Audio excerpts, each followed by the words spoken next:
Selamat pagi semuanya. Jadi pada video kali ini saya akan memberikan topik lanjutan dari video yang saya buat beberapa pekan yang waktu yang lalu, yaitu adalah video cara berbicara cepat. Nah, ini adalah lanjutannya. Di video kali ini kita akan membahas tentang cara public speaking dan presentasi yang baik dan benar.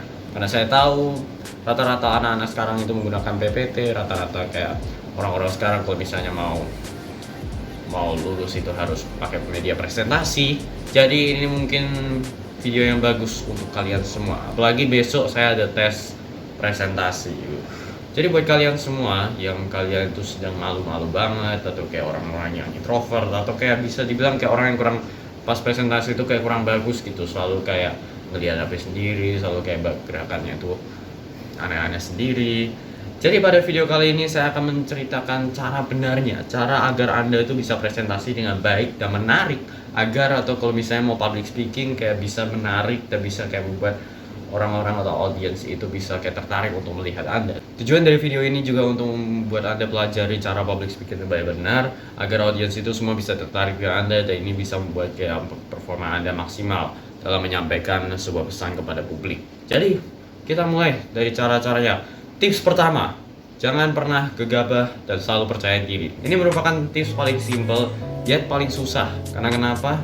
Saya jamin 90% di luar sana kalau misalnya mau presentasi dan tiba-tiba ditunjuk maju, menurut saya itu pasti, kalau misalnya apalagi Anda itu ditunjuk pertama, itu pasti saya itu gegabah banget. Tapi intinya satu, kalau misalnya selama kalian percaya diri, kalian tahu kalau itu adalah presentasi, mau sejelek apapun performa nanti pas presentasi, kalau misalnya Anda percaya diri, Anda udah minimal ada polosannya terlebih dahulu, dan Anda udah minimal bisa maju, dan itu udah menurut saya sudah bekal yang bagus untuk awalan seperti kayak Anda. Dan kedua, tips kedua yang kali ini adalah jangan pernah baca, jangan pernah bawa alat semacam apapun itu yang berisi tentang bacaan.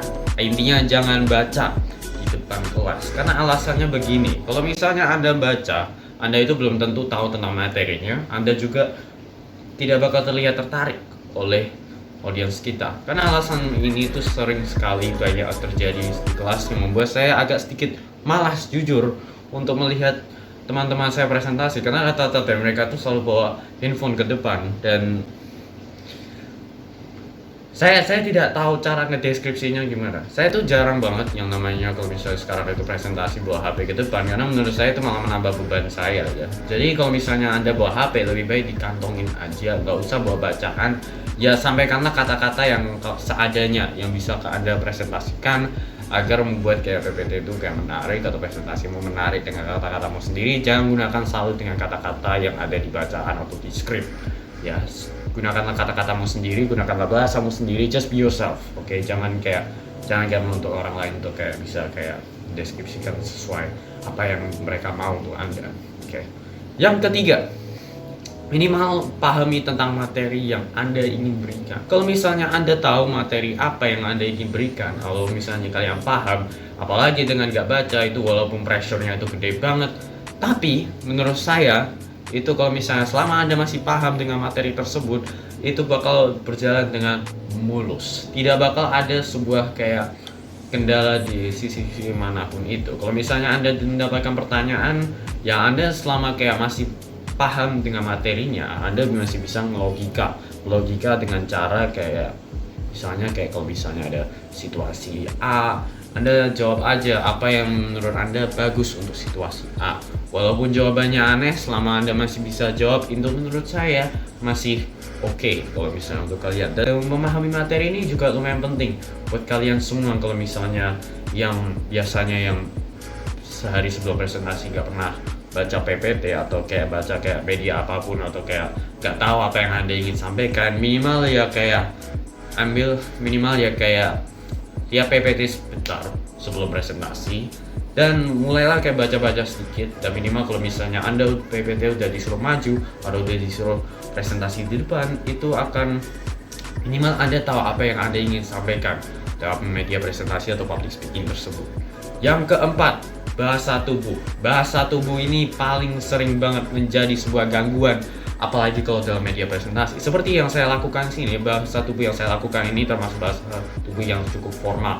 Tidak ada masalah kalau misalnya Anda bahasa tubuhnya seperti kayak gini. Yang menjadi masalah itu kalau misalnya Anda tuh cuma gerak-gerakin kaki doang, atau kayak misalnya gerak-gerakin tangan dengan pose-pose yang aneh-aneh, atau gini segala macam. Itu adalah bahasa tubuh yang aneh. Kalau misalnya bahasa tubuh udah aneh, audiens tidak tertarik untuk melihatnya, karena sungguh kalau misalnya bahasa tubuh itu juga akan mempengaruhi.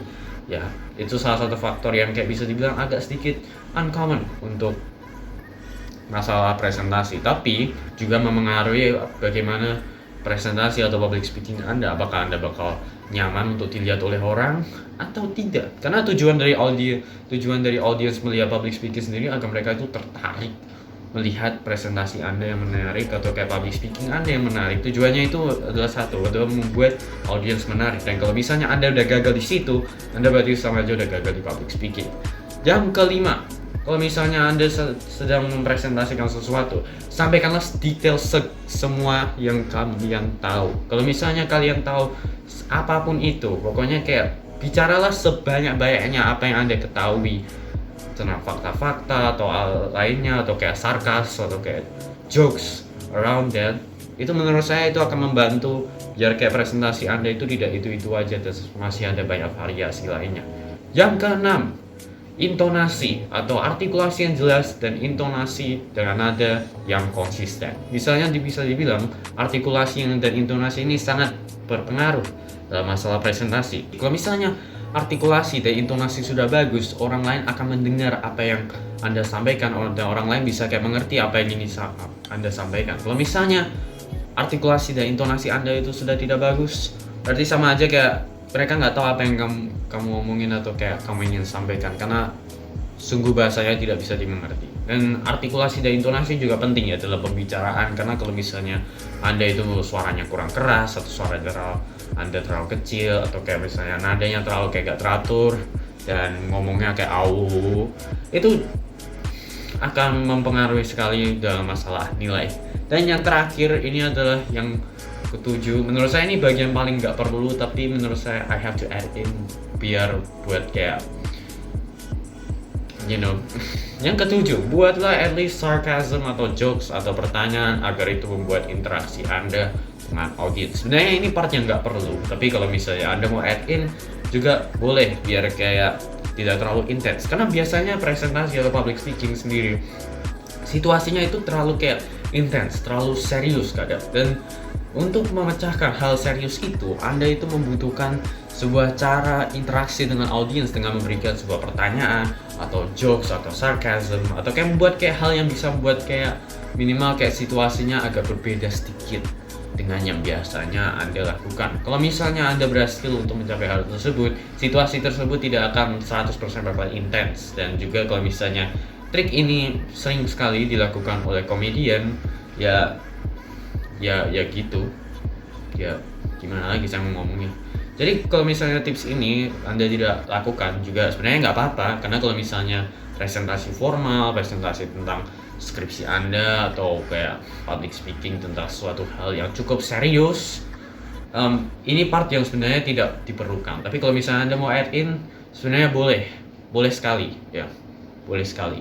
Kalau misalnya Anda nggak masukin, ya nggak apa-apa, karena ini tergantung dengan situasi Anda mau memasukkannya atau tidak. Jadi itu adalah tips-tips dari saya tadi.